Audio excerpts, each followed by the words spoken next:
이 예언의 말씀을 읽는 자와 듣는 자와 지켜 행하는 자에게 복이 있다 하셨으니 오늘도 말씀으로 하루를 시작하고 이 말씀을 즐거이 묵상하며 삶에 구체적으로 적용하는 우리 모두에게 하나님의 크신 회복의 역사가, 구원의 역사가 있게 되시기를 주님의 이름으로 축복합니다. 오늘 함께 묵상하실 본문은 이제 이사야 56장 1절로 12절의 말씀입니다.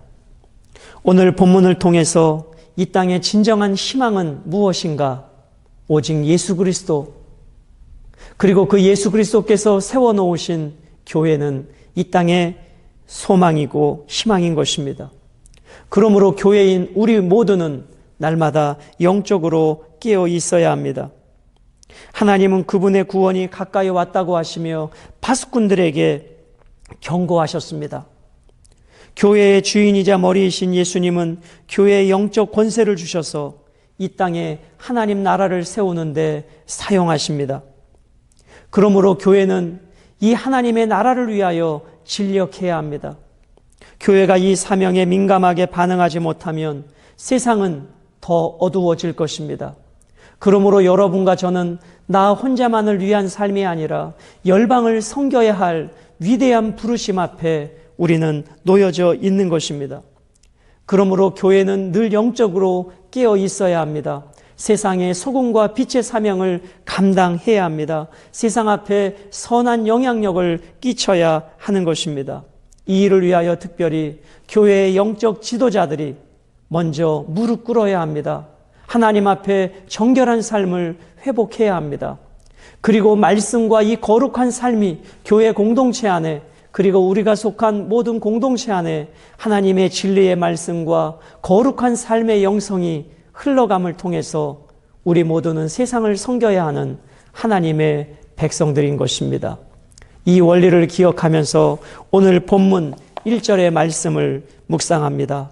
너희는 정의를 지키며 의를 행하라 말씀합니다. 여호와께서 이와 같이 말씀하시기를 너희는 정의를 지키며 의를 행하라. 이는 나의 구원이 가까이 왔고 나의 공의가 나타날 것임이라 하셨도다. 여러분, 그 이사야, 우리 어제 묵상하신 55장 또 54장을 생각해 봤죠? 한번 연결을 해 볼게요.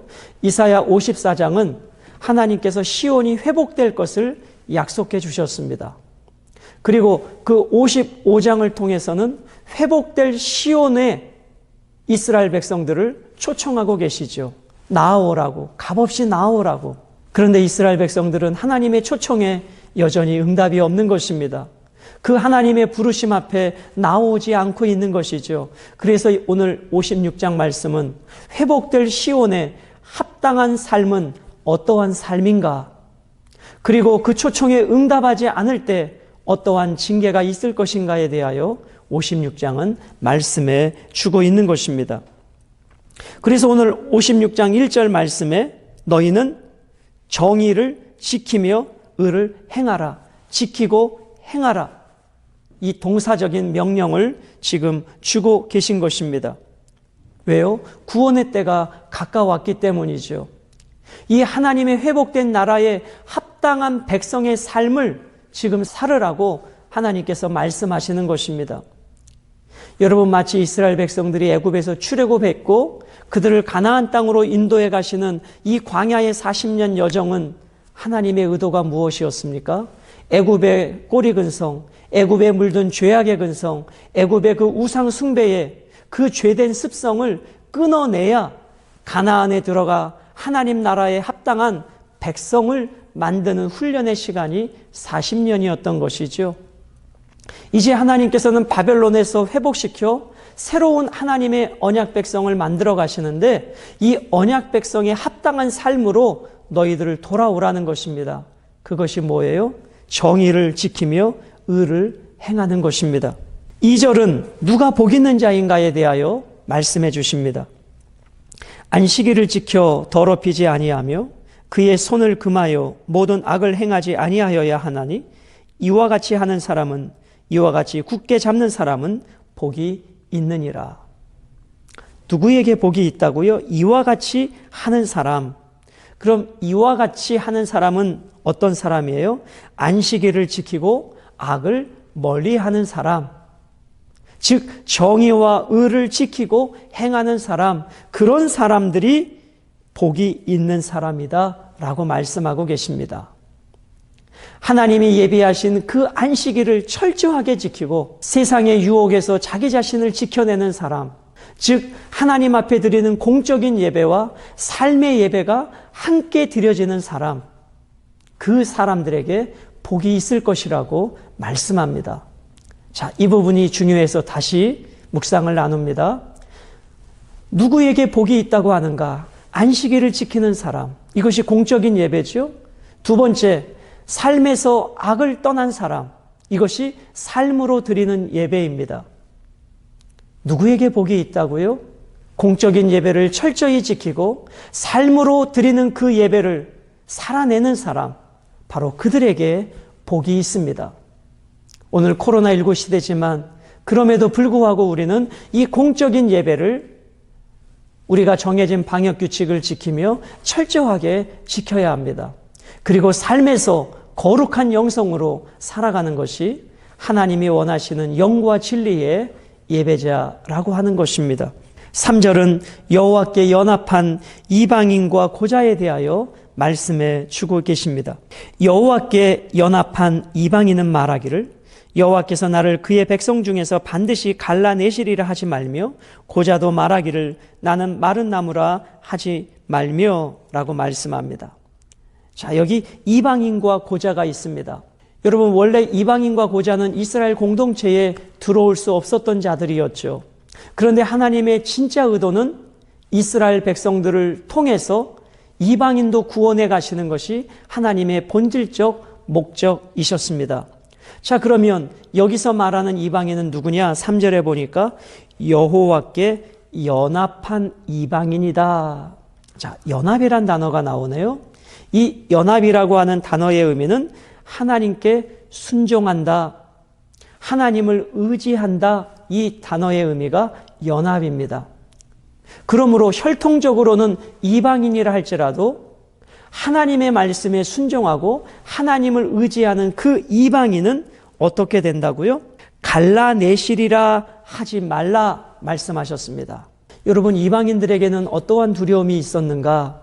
이스라엘 공동체에서 내가 거절당하지 않을까라고 하는 두려움이 있었습니다. 혈통적으로 이스라엘이 아니기 때문에 이방인들은 늘 그런 불안함이 있었던 것이죠. 그런데 여호와께 의지하는 이방인들은 그들이 이방인이라 할지라도 결코 이스라엘 공동체에 손해보지 않게 될 것이다. 이스라엘 공동체에서 내침을 당하지 않게 될 것이다. 오히려 옛적의 이스라엘 백성들보다 더 귀한 여김을 받게 될 것이다. 이것이 하나님께서 주신 놀라운 약속인 것입니다. 여호와께 연합한 이방인, 즉 자기의 죄를 고백하고 하나님의 말씀을 듣고 하나님께 소망을 두며 하나님의 구원을 바라는 자들은 이방인이라 할지라도 고자라 할지라도 이스라엘 공동체 영적인 아브라함의 자손이 될 수 있다는 것입니다. 오늘 이 말씀을 묵상하는 여러분과 저도 혈통적으로는 이스라엘 민족이 아니지 않습니까? 혈통적으로는 우리도 이방인입니다. 그러나 우리가 예수 그리스도의 십자가를 은혜를 알고 그 예수님 앞에 우리의 삶의 목적을 두고 그분의 말씀을 기뻐하는 여러분과 저는 영적인 아브라함의 자손이요 동일한 하나님의 나라의 유업을 이을 자라는 것입니다. 4절과 5절은 언약을 굳게 잡는 고자가 누리는 복에 대해서 말씀해 주고 계십니다. 여호와께서 이와 같이 말씀하시기를 나의 안식일을 지키며 내가 기뻐하는 일을 선택하며 나의 언약을 굳게 잡는 고자들에게는 내가 내 집에서 내 성 안에서 아들이나 딸보다 나은 기념물과 이름을 그들에게 주며 영원한 이름을 주어 끊어지지 아니하게 할 것이다. 고자라 할지라도 여호와의 안식일을 굳게 지키고 하나님이 기뻐하시는 일을 삶 속에서 행하는 그 고자는 원래 이스라엘 백성들이 누렸던 그 복보다 더 큰 복을 받게 될 것이다 라고 말씀하십니다. 왜냐하면 여호와께서 영원한 이름을 주셔서 결코 끊어지지 않게 하시기 때문입니다. 여러분, 누가 회복될 그 하나님의 나라에 합당한 삶이라고요? 그것은 하나였습니다. 여호와께 연합한 자라는 것이지요. 이방인이라 할지라도, 공동체에서 끊어지는 고자라 할지라도 여호와께 연합한 이방인과 고자는, 즉 하나님의 말씀에 순종하고 하나님의 말씀을 지켜 행하는 자들은, 다시 말씀드리면 하나님께서 지키시는 공동체의 예배와 삶으로 드리는 예배가 회복된 이방인과 고자들은 혈연적 이스라엘 백성들보다 더 놀라운 이름을 영원토록 얻게 될 것이다 라고 말씀해 주고 계신 것입니다. 그래서 6절과 7절에 여호와와 언약한 이방인이 누리는 복에 대해서 계속 말씀해 주고 계십니다. 6절, 또 여호와와 연합하여 그를 섬기며 여호와의 이름을 사랑하며 그의 종이 되며 안식일을 지켜 더럽히지 아니하며 나의 언약을 굳게 지키는 이방인마다 내가 곧 그들을 나의 성산으로 인도하여 기도하는 내 집에서 그들을 기쁘게 할 것이며 그들의 번제와 희생을 나의 제단에서 기꺼이 받게 되리니 이는 내 집은 만민이 기도하는 집이라 일컬음이 될 것임이라. 아멘. 사랑하는 여러분, 이방인이라 할지라도 언약 백성의 도리를 지키며 여호와께 전적으로 헌신하는 자는 언약의 복을 누리게 된다는 것입니다. 오늘 여호와와 언합한 이방인은 세 개의 동사구가 사용되어 있지요. 그의 이름을 사랑하기 위해서라고 말씀합니다. 그리고 그의 종이 되기 위해서, 그리고 그분을 섬기기 위해서, 이것이 여호와와 연합한 이방인의 목적인 것입니다. 그분의 이름을 사랑하기 위해서, 오직 여호와의 종이 되기 위해서, 여호와께 예배와 제사로 섬기기 위해서 여호와께 연합한 이방인들은 놀라운 복을 받게 될 것이라는 것입니다. 여러분, 안식일과 언약을 지키는 이방인은 누구든지 여호와의 성산으로, 여호와의 성전으로 함께 들어오게 될 것이고 그들의 제사를 여호와께서는 받아 주실 것입니다. 왜요? 시온은 만민이 기도하는 집이기 때문입니다. 여기에서 만민은 유대인뿐만 아니라 이방인도 포함되고 있는 것이죠. 그래서 하나님의 성전, 즉 주님의 피로 세우신 오늘의 교회는 차별이 없는 것입니다. 이제 유대인과 이방인을 넘어, 남자와 여자를 넘어, 종과 자유자를 넘어, 주인과 종을 넘어, 헬라인이나 유대인이나 남자나 여자나 주인이나 종이나 차별이 없이 주의 몸된 교회 안에서 예배하는 그 예배를 하나님은 받아 주신다는 것입니다. 하나님께서는 8절에 그 이방인을 모으고 계십니다. 이스라엘의 쫓겨난 자를 모으시는 주 여호와가 말하노니 내가 이미 모은 백성 외에 또 모아 그에게 속하게 하리라 하셨느니라. 이방인도 언약 백성으로 삼으시겠다는 약속은 주권자 여호와의 선언으로 확증되었습니다. 그 여호와는 이스라엘의 쫓겨난 자를 모으시는 자지만 이스라엘의 이방인을 더하시는 분으로 말씀해 주고 계십니다. 그러므로 지금도 저 세상에 있는 이방인들을 우리는 끊임없이 부르시는 하나님의 마음으로 저들을 불러내야 합니다. 하나님의 몸된 교회로 인도해야 하는 것입니다. 이것이 하나님이 이방인을 부르시고 모으시는 뜻이고 우리가 순종하는 삶의 도리인 것입니다. 9절은 모든 짐승들아 와서 먹으라고 말씀해 주고 계십니다. 들의 모든 짐승들아, 숲 가운데 모든 짐승들아 와서 먹으라. 무슨 말씀입니까? 하나님께서는 시온을 이렇게 회복시키시고 시온에 합당한 삶을 말씀해 주시며 이방인과 고자라 할지라도 여호와와 연합한 자만 되면 이 모든 복을 누리게 될 것이다 말씀하시는데, 안타깝게도 하나님의 언약 백성이라고 하는 이스라엘은 하나님과 연합의 자리로 나오지 않는 것입니다. 그래서 하나님께서는 저들을 징계하시고 저들을 채찍질 하시겠다는 것이죠. 10절과 12절은 무지하고 게으른 이스라엘의 파수꾼들에 대하여 책망하고 계십니다. 이스라엘의 파수꾼들은 맹인이요 다 무지하며 벙어리 개들이라. 짖지 못하며 다 꿈꾸는 자들이요 누워있는 자들이요 잠자기를 좋아하는 자들이니 말씀합니다. 여러분, 파수꾼이 하는 일은 뭐예요? 성루에 서서 성 밖에 저 멀리를 바라보며 그 속의 상황을 백성들에게 전파해 주는 일이 파수꾼의 일이 아니겠습니까? 지금 이제 여호와 하나님께서 70년 바벨론 포로 생활을 끝내고 하나님의 백성들을 데리고 예루살렘으로 돌아오는 놀라운 사실이 펼쳐지는데, 이 파수꾼들은 어떻게 하고 있어요? 오늘 말씀해 보니까 맹인이요 무지하고 있다. 이 하나님이 이스라엘 백성들을 회복시켜 돌아오시는데도 그것을 보지 못하고 있다는 것입니다. 깨닫지 못하는 것라고 한탄하고 계신 것입니다. 왜요?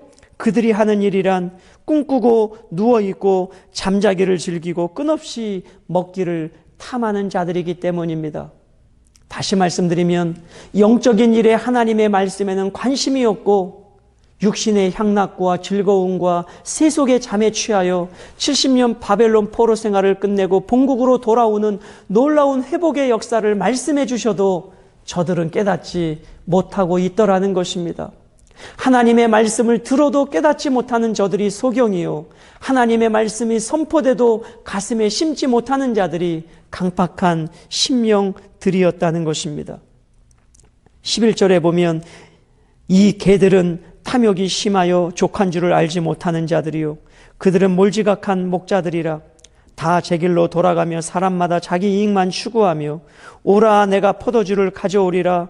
우리가 독주를 잔뜩 마시자. 내일도 오늘같이 크게 넘치리라 하는도다. 여러분, 이 하나님의 놀라운 구원과 회복의 소식을 선포해줘도 저들은 귀가 어둡고 눈이 어두워 듣지도 보지도 못합니다.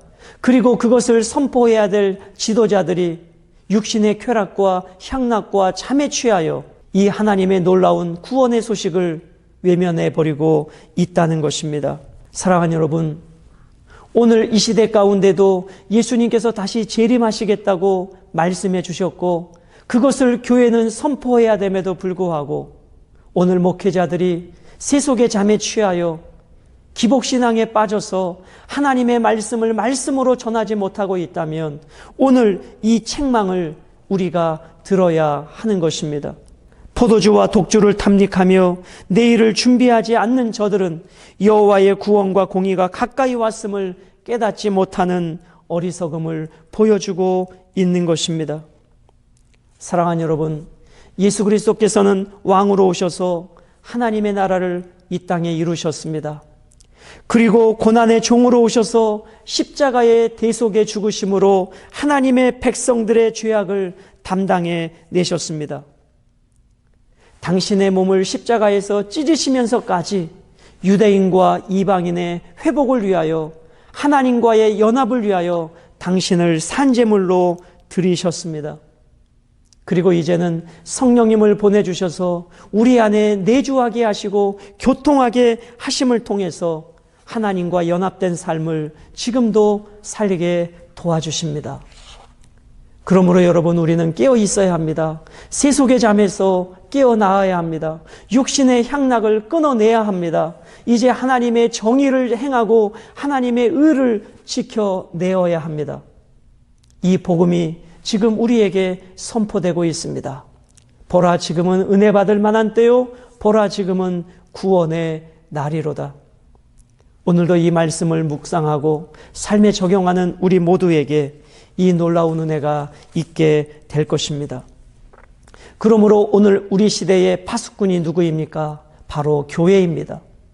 교회는 잠들어 있으면 안 됩니다. 교회는 깨어 기도해야 합니다. 교회는 말씀과 기도에 깨어 있어야 합니다. 그리고 교회는 세상 앞에 정의와 공의를 행해야 합니다. 기도를 멈추지 않아야 합니다. 특별히 저를 비롯한 영적 지도자들이 깨어 있어야 하는 것입니다. 이제 오늘 말씀을 삶에 적용해 봅니다. 하나님께서 원하시는 것은 하나님과 연합된 삶입니다. 그 하나님과 연합된 삶을 구체적으로 본문은 이렇게 말씀합니다. 안식일을 지키고 죄악을 멀리하라. 이것을 다시 풀어 말씀드리면 공적 예배를 철저하게 지키고 삶의 예배에 성공하라 하는 것입니다. 오늘도 이 말씀을 적용하는 우리 모두에게 공적인 예배를 귀하게 여기고 일상의 삶의 예배를 잘 살아냄을 통해서 날마다 하나님과 연합된 이 복된 삶을 살아 누리게 되시기를 주님의 이름으로 축복합니다.